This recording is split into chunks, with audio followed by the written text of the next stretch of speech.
PubCon Austin 2011. I'm Vanessa Zamora. I'm here with Chris Pearson, president at DIYThemes. Thanks for joining us, Chris. Good to be here. You have had great success with it. What do you attribute your success to?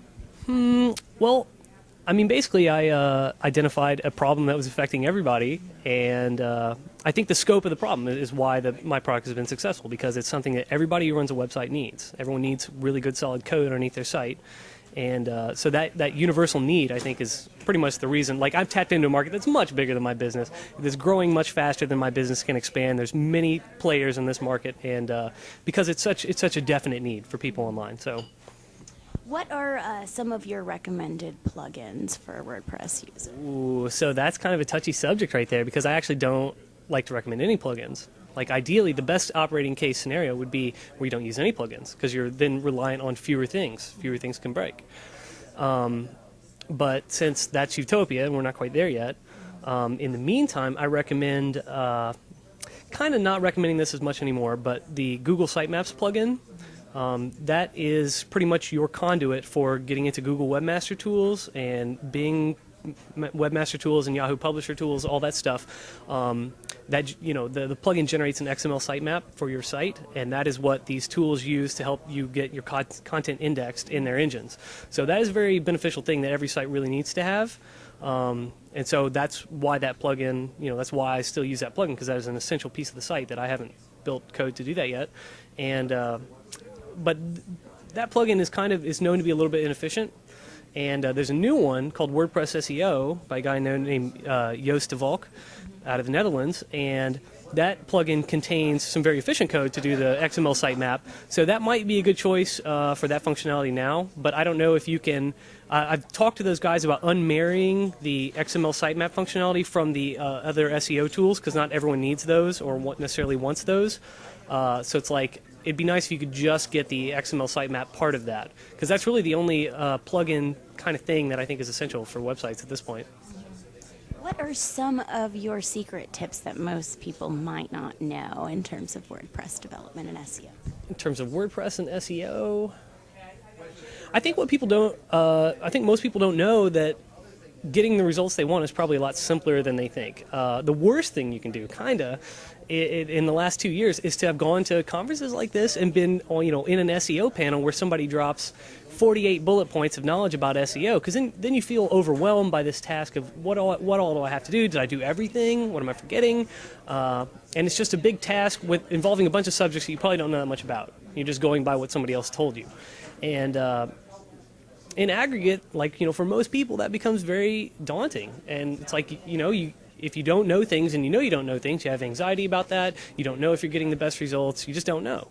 And the truth is, with SEO, less is more. Like, there's a very finite set of things you need to worry about with each page.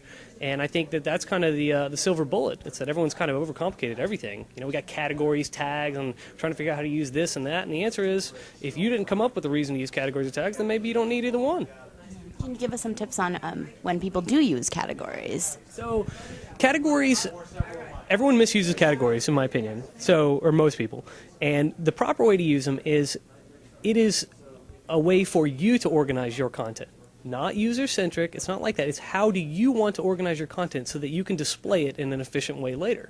Maybe you have 6 posts on your site that are all related to one topical area. Well, it might be nice if you're on one of those posts to be able to show the other 5. Say, hey, you like this content, these 5 are related. And so that is what I mean by using content categories to organize your content. You are organizing it. And so that task is one that gets perverted pretty easily, though, because people start doing that and they have 500 categories for their stuff. But that is the failure there is that people, like website visitors, even you as the website owner, you can't keep up with that much stuff. It's too many options, too many things to select from, too many decisions to make. It's too hard to deal with. You can't manage that over time. It always breaks down. And so the idea is that people need to be very discerning. They need to choose, maybe my site only has 4 key topical areas. And I would argue that if you have a site where you really think you have more than 4 key topical areas, you're probably just kidding yourself. Like, I don't know how many businesses do 500 different disciplines. Like, not very many. Certainly they don't do them well. And so it's like I recently had to do this with my site last year. I had something like 38 categories or something. I treated categories like everybody else does. And I had to go through and pare that down to 4 active categories. But I was able to get a lot better cross-linking on my site, and like I only link to posts that are related to certain ones. And now that I've got a lot better, cross-traffic moving around my site with a lot more intent. And having that focused traffic is what is important to website success. It's not how much traffic you have; it's how good is the traffic you do have. What about hosting recommendations? Ooh, all right. Hosting is an interesting topic right now too. People are always bitching about web hosts. You rarely see anyone saying, "Oh, my web host is so great." It's always like, "Oh my God, I need a new web host. My shit's down. It's terrible." And right now, virtual servers, virtual private servers, VPSs are all the rage. And I work with a company called VPS.net. I've liked them, but I think it's kind of like all hosting companies are kind of the same. They all suffer from kind of the same problems, and so there's no perfect hosting solution. But the idea really for me then is to find somebody who is responsive to my needs, who I can contact in the event that I really do need something.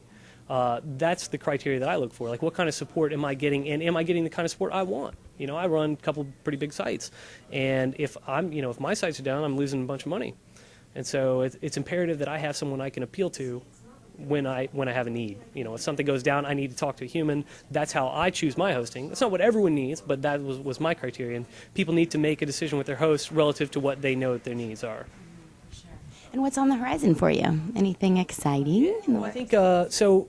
I've been working on Thesis 2.0, which is like the evolution of my software. Been working on it nonstop since October 1st, but it's actually been a project that's been in the works since 2009, and it's a complete rethinking, completely restructured version of the software. So it's like totally all new, and that's going to come out this year. It's going to come out probably within the next couple months, and so I'm really excited about that. I think it's going to change the way people think about the way they build websites, and so I'm super excited about that. Very exciting, very cool.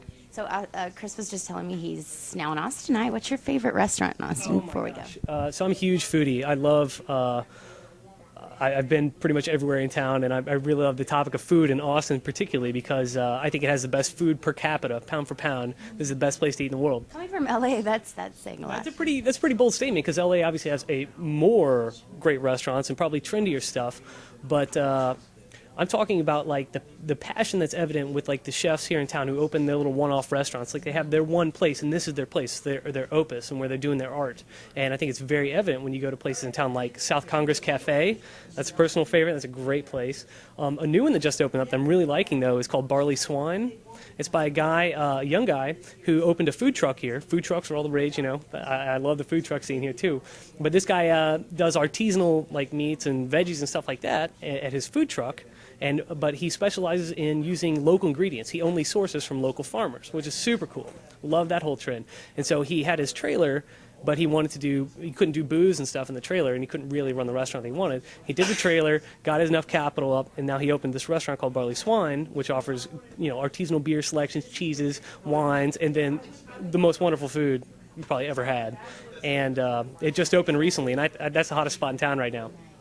All right, this is Chris Pearson. Thanks so much for sitting your time. And Vanessa Zamora, we're at PubCon Austin 2011. Thanks for joining.